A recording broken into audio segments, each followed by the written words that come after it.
السلام علیکم. مقاصد ساګر یم.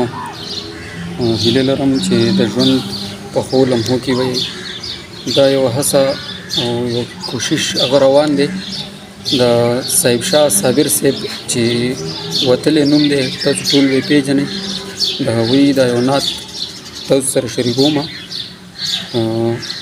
څه داسې دی چې د صدو نه د مودو نه د کلونو د پیړو نه څو کسانو ظالمانو سردارانو د انسان عظمت لوټلو د انسان غیرت لوټلو هر څوک سوي لوله په خو چا هېڅ ویلی نه شو خو چا هېڅ کولی نه شو.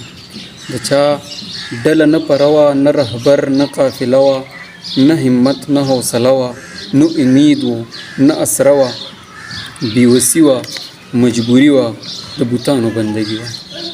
دردېده تزنېده لوګېده سوځېده.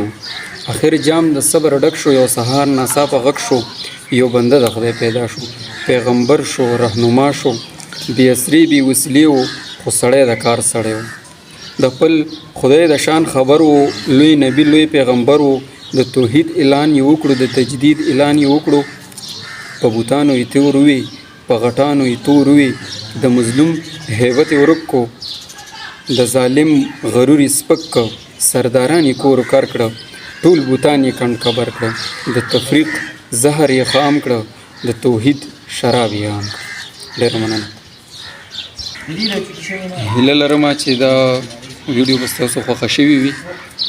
دا یو خواست دغه یوه هیله به کومه چې دا د خپلو ملګرو سره شریکه کړئ دا پاڼه او په خپله یې هم خوښه کړئ. ډېره مننه.